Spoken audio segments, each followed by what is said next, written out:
What do you think of Rod Dreher's Benedict Option, which is a popular book?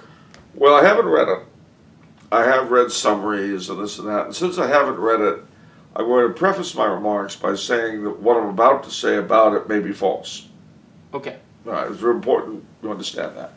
But if I'm correct, he advocates looking at the foundation of monasteries by St. Benedict of Nursia as back in the 500s as a way of withdrawing from the ruin of Roman social life. He advocates this as a particular strategy for Catholics in our day, pulling aside from the mainstream and forming little settlements. I may be oversimplifying, and everything I'm going to say is based about this is based upon the fact that I may not know what I'm talking about. So if you've read the book and I'm wrong, you let us know, because I don't want to spread misinformation.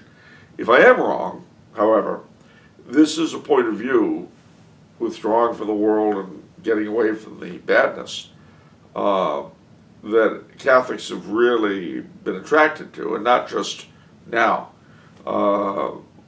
The noble but sad ending Mary Crest movement was like this. The people that gave us Integrity magazine, which is a great magazine, by the way, they were wonderful people, but it failed. Why did it fail? Well, there are two ways of withdrawing from the world. One is withdrawing from the world in order to focus on praying for it, and your own salvation, of course, and working toward its conversion, even if that means never leaving the monastery. Remember, St. Therese of Lisieux considered all her work being in support of the missionaries and all that who were working in the world. So if you think of these monasteries as places that withdrew for the purpose of rebuilding and going back out, that's fine. It was the Benedictine monasteries that converted huge stretches of Europe. But if the idea is we're just going to withdraw from the badness and be safe amongst ourselves, that will fail. Most immediately, because that's not what we're supposed to do. We're supposed to evangelize the world. And secondly, and on a much more pragmatic note, because your children will not have the same drive that you do. They will not understand why you pulled away from a corrupt and horrible regime of which they have no experience. And the malcontents amongst them, and that's the vast majority of kids with any spirit in their adolescence, will be seduced by it once again, and your efforts will go to naught. Yeah, well, the thing that comes to my mind, one of the reasons which would make this attractive to me is it's easier to exhibit fellowship, because we're so scattered. It seems like so many of us have to rely on the internet for fellowship. It is, but you notice something funny about that very thing? What? The need for that fellowship has never been greater, and the ability to actually do it via the internet has never before been available. Interesting. Okay. I'm not saying that the internet is a good substitute for fellowship. I'm not. But the fact remains that people with our sorts of views, when I was young, letters were about it and phone calls. Right. You just didn't have the same immediacy, and you couldn't find each other the way you can now. Yeah. So what I'm suggesting is that in God's providence, as the situation has gotten worse, our ability to find one another has gotten easier. Okay. And I see the hand of God in that.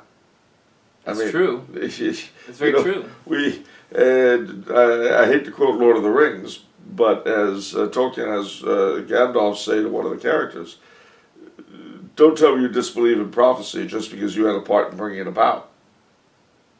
Ah, wow. Great line. So don't tell me you disbelieve in divine providence just because you've been held up by it. Wow. And assisted by it. I mean, look at all the things we can do now that you have access to all the world's Catholic writing, at least everything that's in the public domain. If you have to translate it into Googleese, that's not as good as being able to read it in French or Spanish or German or whatever, but it's an awful lot better than nothing. I mean, really, and this is something we tend to take for granted, but the ability for like-minded Catholics from New Zealand and South Africa and India and the Netherlands and Canada and everywhere to be in touch immediately in real time is amazing. I can offer my best friend in Germany advice on how to deal with his bishop. Right. And vice versa. And in real time, as in, no, this isn't him, but I've got the pastor on the phone, and he's saying this and such. Any suggestions? Wow. Then you text right back. This is amazing. And don't think it didn't come through God's will. This podcasting, ladies and gentlemen, the fact that so many of you have grown up with it reduces the miraculous nature of it for you. But I am telling you, when I was your age, the only way you and I would be having this time together is if I were on a major network. Think about that, or at least a local station. Yeah. I'd have to be on the Carol Burnett show, which is very unlikely, by the way.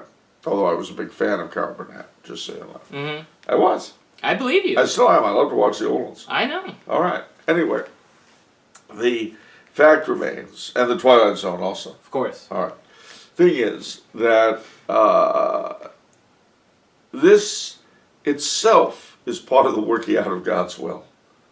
Mm-hmm. And that's important to bear in mind. It's not a substitute for real connections, not by any means.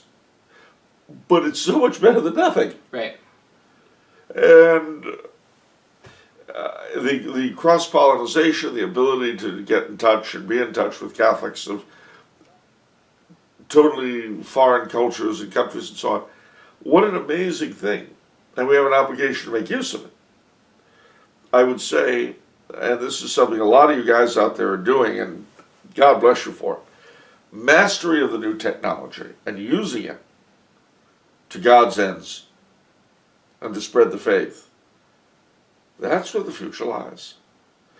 I mean, if you can set up some sort of a deal where you've got a group of people together and they're doing this and they're reaching out to the greater world, that's great. Absolutely go with it. But if you're thinking about retreating to some safe space, where all you have to do is lock the gates and the bad guys will be on the other side and the saints will be on the inside, ain't happening. Never has, never will. And that's certainly not what St. Benedict had in mind. Okay. I must admit the Benedict Option, it does look like a very it's been on my wish list for a while, and we are selling it at TumblerHouse.com. Believe it or not, we do sell non-Tumbler House books. TumblerHouse.com. We have like 750 of them, and we do offer competitive prices and free shipping on orders over $25. For all you distributors out there, you know what that means. Yeah.